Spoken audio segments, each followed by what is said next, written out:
15th of October. We are screaming through October into fall. The weather here has finally cooled down a little bit here in Florida. And a little bit. Little Humidity bit. is still crazy, but that's okay. Yeah, that's okay. It's Florida. But we'll be heading back to Texas here in a couple weeks, and we'll be in our different studio. So you guys will see us here. We're here for one more week, and then we'll be doing some traveling. But today we want to talk about a topic near and dear to my heart. And I guess yours, because I've got tight calves, which just leads to a whole bunch of other issues. So basically, I know. Like, what are you talking about? Like it was going to be something different. But basically, mobility that we need. I talk about that a lot. No one wants to hear about that. People just want to run. They want to put their shoes on, go out there and do that. We're worried about the miles. We're always consumed about the miles, and that's the main part of it. But to keep doing those miles and to keep doing those miles without having injury is the key. So we always have to look at this is what we love. This is what we have a passion for. This is what keeps us healthy. It does all these great things for us. But if we are not actively strengthening and making sure we have proper movement and we have proper movement patterns in this, it is a high impact sport that has repetitive movement that can cause injury. And we know that because runners get injured at an alarming rate. So it doesn't have to be that way. Yeah, and that's the biggest thing we all want to avoid is getting injured, because we want to keep active. For those of us who've been injured, it's a royal pain when you can't run or can't do things you want to do from injury. And your chance of being re-injured is extensive. As we get older, it's just reality. And just reality with any age, actually. Yeah. They know we're going to be talking about your calves, but ankle springs, having tight calves can cause all different kinds of problems. But you sprain your ankle, you're going to be 6 to 10 times more likely to re-sprain it. So that is something this is why we talk about this stuff, to really put it in the forefront. Something you probably don't want to do, probably not doing, but you need to do, because this is going to make or break your running and your ability to run later in life and keep healthy at it. Yeah, exactly. So today we'll kind of jump into a few slides here. We have a little video we're going to demonstrate as well that we shot, and just put it in the slides here that we shot yesterday. So it'll be a good example of what we're doing, because we've incorporated this into our daily routine as we go on. But again, here we are. Happy Saturday. How to fight, fix your tight calves in about 5 minutes is what our goal is. So, whoops, too fast here, going too fast. There we go. Okay, as we say each week, it's not medical advice. Please do your own research. We're sharing all the stuff that we either are doing ourselves or that we research to death. Exactly. And you can conquer any challenges that come my way, which is what we want for you guys, because we're all going to have challenges. We know that, right? Absolutely. So we're going to dig into this. We'll show you this. I know everyone hates the foam roller. Everyone hates it, but I'm serious. If you embrace it, you will. I love it. I have only been able to run. I don't care what anyone tells me. The science might not tell me that, but I've only been able to run for 2.5 years every single day, because one of the big parts is that foam roller. Yeah, and I used to hate it as well, but now I've learned to love it because I recognize the benefits, and it's a habit like anything else. And once you do it a couple of times, it's really not that big a deal. And especially when you see the benefits, you're like, okay, I can do this, right? It's not that end of the world. Mm-hmm. So just to recap, last week, because obviously we're down here in Fort Myers, we're still dealing with the remnants of Hurricane Ian. The resiliency of people here, it's going to be a long time. I mean, but they embody what we talked about, last week about being resilient, coming back. You can come back from anything. You will never be given something that you can't handle. And I know that's hard to believe. And when you're in the thick of it, it's really hard to get in that mindset of believing that. But you're seeing stories of it all the time on the news. Yeah. And so we recapped running, to stay resilient with the 80-20 rule. Make sure you're strength training. Again, it's critical as we age. We're all masters runners now. So you need to be strong enough to run. Exactly. Really. And so this is why we keep harping on this. And obviously our health with the whole healthy eating, just eliminate processed foods, just cut it out of your daily routine or daily intake. Yeah, it's just not worth it. It's not worth it. And you all know this, when you eat bad food, you're like, oh, you just You don't eat feel bad, good. you feel bad. You feel bad, exactly. And if you eat good food, you recognize that, hey, I feel pretty good, right? Hydrate, we talk about this. We're going to do more of this, but hydrate, hydrate, hydrate. And people just don't drink enough water. That's one of the biggest things that actually can lead to injuries, because you're dehydrated, right? And obviously, yeah, there's so much stuff that comes from that. And obviously protein, and then some of the other stuff we talked about on the mental health side, reframing situations, and then your favorite. Stop trying to control what you can't control. Yeah, easier. That is the biggest anxiety that people deal that causes anxiety, is trying to control what you can't control. So only work on those things. What you say, what you do, that is what you can control. Yeah, exactly. So anyway, here is the process, if you will, to fix those tight calves. So this seems like a lot, but these are just routines, and this is just a simple, there's lots of ways to go about this, but a lot of times runners have tight calves. Why do we get tightness? And why do we need to foam roll and stretch and do these strengthening things? Because when tissue repetitive movements, that is what running is, it causes, tissue trauma, it causes inflammation. Your body senses anytime there's inflammation in your body, it has a protective mechanism. So it goes in there, kind of alters the tissue to kind of mitigate that, causes these little kind of microspasms, which can lead to, over time, the tissue creates these adhesions. These adhesions cause tightness and can lead to not having proper muscle function. Anytime we don't have proper mobility or muscle function, lengths of these muscles around these joints, when we're doing repetitive movement, and that is running is a single leg hops, a series of that, thousands of times, and we're running lots of miles. Tightness, having not the range of motion that you're supposed to have over time, your body's still going to do it.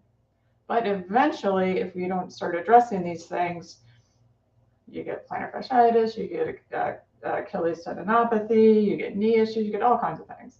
When you could be doing some simple exercises that will help this. So why do we foam roll? Everyone hates the foam roller. It's like, what do I do with this stupid thing? My new best friend, and I, as you guys know, I had plantar fasciitis for a couple months earlier this year, and it would not. Long story. I just wasn't doing the right stuff. He was not willing to do what he needed to do to fix his plantar fasciitis. It's not that it would not go away. Yeah, that's what it was. I was not doing it extensively enough, and I wasn't listening to my coach here enough. And so finally, when I did, I fixed the problem. So yeah, it was a great reminder. So part of fixing your tight calves, the first thing you want to do is foam roll. You want to loosen up that tissue, get some more blood flow in there. We got two of them here. Kind of break up those adhesions that you have. The second thing is once we get that more blood flow, get that tissue loosened up, then we want to lengthen it. As it's tightened, it's shortened. So when it's tightened, we want to stretch it. I'm going to show you some simple calf stretches. You hold that stretch for 30 seconds. I show you two different types to do. Then we want to, if it's tight on one side, it's going to be, lengthened on the other side. Basically, overactive, underactive, or weak. So I show you exercise to heel blocks. You're going to do 20 of those. Show you how to do those after you do these two first things. But it's a progression because you want to loosen up that tissue, then you want to lengthen that tissue, then you want to strengthen the other side that is weak. So all these things work together to get that proper movement, that proper range of motion, especially around those joints, is key for proper movement just when you're walking around and doing functional activities, but especially with running because it's a high impact sport. Yeah, and you can do this, as we say, in 5 minutes. It really doesn't take that long to do. So we're going to show you a little demonstration here today. Let me actually stop my share. I gotta change something here real quick. So 30, not even 30 seconds, like 2 seconds here. So as we're getting this ready here. All right, so yep. So we're gonna this the little audio video. is a little Audio's a little bit off, so bear with us, but we're gonna talk through a little bit though too. So hey everybody, we know, I'm sure you've heard, we all hear about mobility, the importance of it. A lot of us don't work on it, unfortunately, and it can really affect not having proper range of motion in our joints. Affects how our functional movement is translated into when we walk, when we run, when we hike, when we do anything. So we always want to have full range of motion in those joints, critical joints, the ankle complex for our running. And having tight calves is one thing that can cause not only strain on your Achilles tendon, that causes tendinopathy, it can cause tendinopathy. Plantar fasciitis is huge among runners. A lot of times it's because that fascia underneath there is being required to do work it's not supposed to. Becomes very painful. Steve will attest to that. He had that for a while. But tight calves can be the downfall and detriment of runners, but for a lot of people, you should be able to have proper flexion in your feet, allowing that dorsiflexion to happen. If you squat down, if you go into a deep squat, ideally you should be able to keep those heels on the ground. yeah, and that's something I could not Calves are do. tight. Keep my heels on the ground. Not gonna be able to do that, but I can fix that. First, There's also another thing where you can do against a wall in a lunge position, have your toes about 2 inches away from the wall, and lean your knee into that and be able to touch the wall. So that's another way. I just wanted to. That's a big thing to show. Ideally, that's the full range of motion in your ankles. That is the ideal range of motion, is being able to not have your heels come up when you squat down like that. Yep. So we'll go back to this guy here.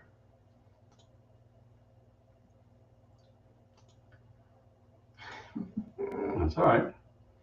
So here's our lovely foam roller. Position, and you're going to foam roll all the way from your ankle down. You do about 1 inch per second. And when you come to a spot that's like, oh, that feels tender, you're going to hold that for 30 seconds. If you're doing this, and I'm like, I'm not feeling anything, put your other leg, I'll give you a little bit of pressure. A lot of times then you'll be like, oh, there it is. You're gonna take a deep breath, and then you're gonna hold that for 30 seconds. There should not be pain. This is not, I don't want you wincing. There's no wincing going on. If that is the case, that's too much pressure, take off a little pressure. But you need to be able to breathe through. This is gonna allow get blood flow to that area, start to allow a little relaxation from release. They don't use that word anymore because it's not the action, but you can kind of feel it kind of let go, that tension kind of go away. You're like, okay, that doesn't feel as bad. So. Oh, hold on here. Sorry, guys. I realized because we have a little problem with our tech issue earlier. So the way we normally do it, we couldn't do it today. So anyway, apologize. I will get back to that spot again here. Awesome. So basically you're just foam rolling, doing that. You want to take a deep breath before you do that, let it out. You're not holding your breath for 30 seconds. You're holding that position where that tight spot is. And if it's really painful, you're going to release, take about 10% off of that. You don't want to be in pain doing this. You want to be able to breathe and relax and allow that tissue to relax. So it's not about like pushing on it so you get the max amount of pain. That's going to give you the maximum amount of, working what you want it to do. that's not the way it works. Those muscles are not going to, those tissues are not going to relax. You need to be able to breathe through it and have it be Yeah, just let not super painful. You don't want it to be painful, and that was a mistake I made, right? So we've got these two different foam rollers now that we're both on camera here. This one's got some little indentations, which I actually prefer over this other guy here, which is more flat, but you could use either one, it's a personal preference. We got these on Amazon. They're real cheap, less than 20 bucks, I believe. So they work really well. Now, when you use the balls, obviously, the smaller the diameter, the more you're going to feel it. The more you're going to feel it, the more intense it is, or whatever. So those are much easier for doing a lot of your foam rolling. Yeah. So we'll go back here to this. Slow pace. Up. To the back. So once All the way to your ankle. you're going to, once you loosen that up, you've done the foam rolling, kind of gets that blood flow going there, then you want to actually stretch it. So everyone's pretty much familiar with this calf stretch. The gastrocnemius is that big one that you see. That's visible. So you're gonna stretch that guy, hold it for 30 seconds, and then change. You're gonna stretch the other one, hold it for 30 seconds, and then if you want to stretch your soleus, which is your other calf muscle, you're just gonna bend both of these. It's good to actually do both stretches. This one you're gonna, you can really, don't feel like it's doing much, but when you do this, you will actually feel it.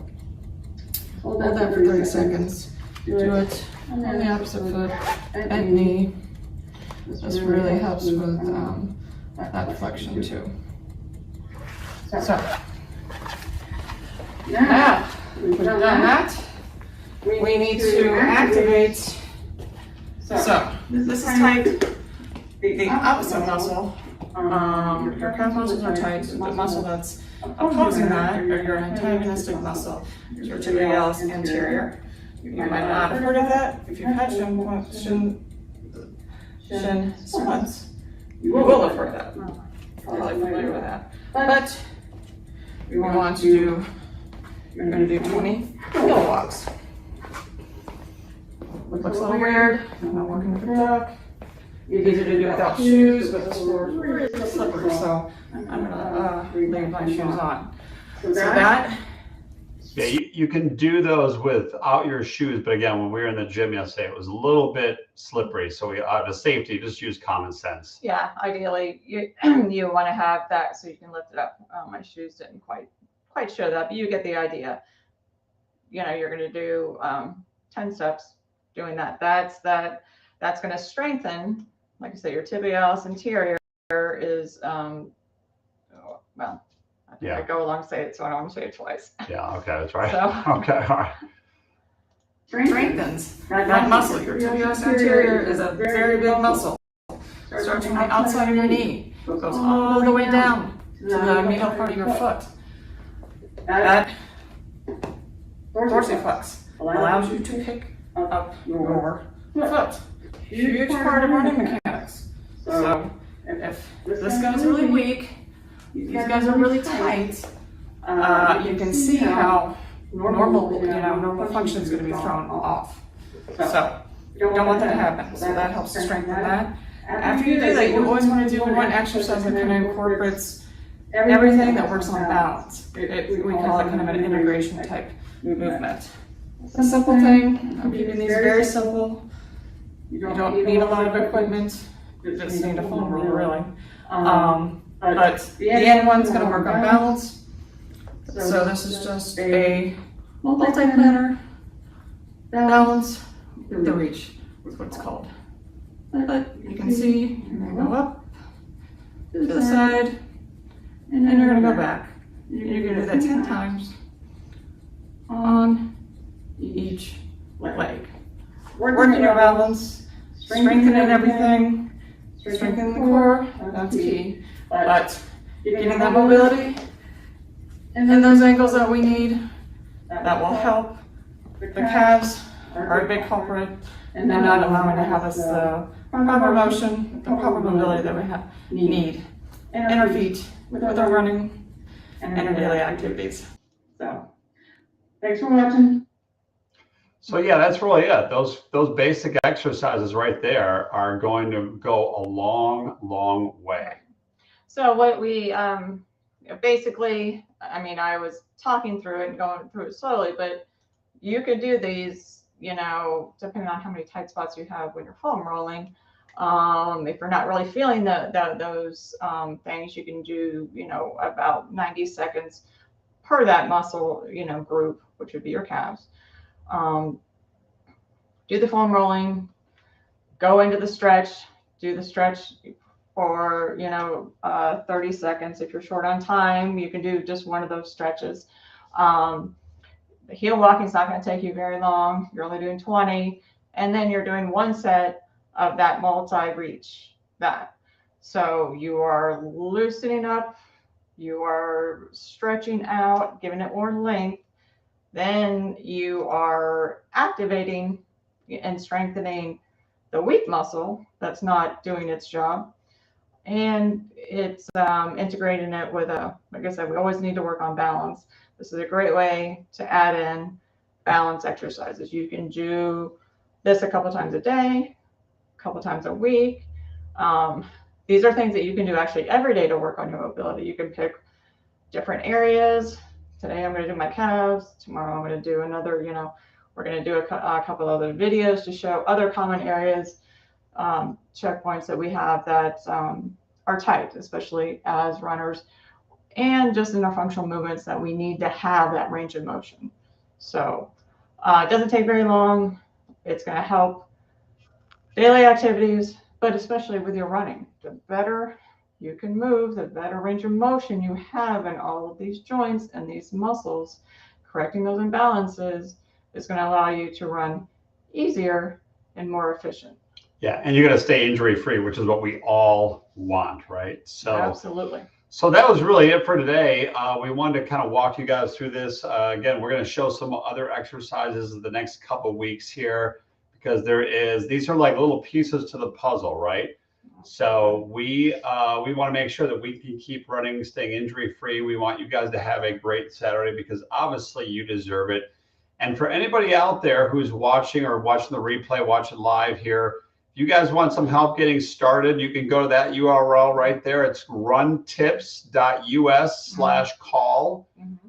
So really easy, runtips.us/call. If you have any questions about this, if you're kind of confused about where to start with like nutrition or having that anti-inflammatory type diet, with your foods, those things to look up. We have a lot of videos about that, but if you have some targeted questions that you would like answers to, we would be more than happy to do that for you. Yep. So again, one more time, runtips.us/call, and that will just give you a time where you can just set up a quick call with us. There's no cost for that. We go to some stuff and just help get you started, because we know a lot of people, we're all guilty as we start, we stop, we start, we stop, and you got to stop. Or it's just so hard to get started. Exactly. Too hard. You think it's too overwhelming. You think it's too all that. And a lot of times it's not. You just need a lot of times a little nudge, a little help to get you going, and information. Well, like I said, we'd be more than happy to help anybody that is either struggling with that, not struggling, or wanting to start. We have a lot of information. So. Yep, exactly. So with that, you guys have a great Saturday and weekend. And whether you're running, doing fun stuff, whatever it is, be safe about it and have fun. Exactly. And keep posting pictures, guys. We love it. We're going to keep posting ourselves. Patty's going to make a little trip here. She'll be talking about that later, but we'll be just keep going, and we want to keep you guys motivated, keep you accountable, and yeah, we love seeing your guys' pictures. Yes, that's please, awesome. Thank you guys, all of you guys, for sharing. Barbara, I'm trying to think of who else. Steve, Lisa, everybody's been sharing. It's been awesome. So keep it up if you guys want to. Yes, absolutely. Nan Nana shared as well. Yep. Yes, it's and we all, like I said. And we apologize for missing your name this Sue, time. We'll get next week. Sue's another one, right? Sue exactly. Her and her husband show some great pictures. Michael's showing pictures of his running group. Yes, whatever thank it you is, guys. Michael, thank you. I mean, Yeah. that is stuff we want to see. We want to encourage you guys, and it encourages other people. Yeah, exactly. Because we have a lot of insanity going on in the world. It appears that's not going to change. So we need our sanity. We need a community. We need to keep running. We need to keep running, that and we is our need each big other thing. to support each other. So with that, you guys have a great Saturday, and we'll talk later.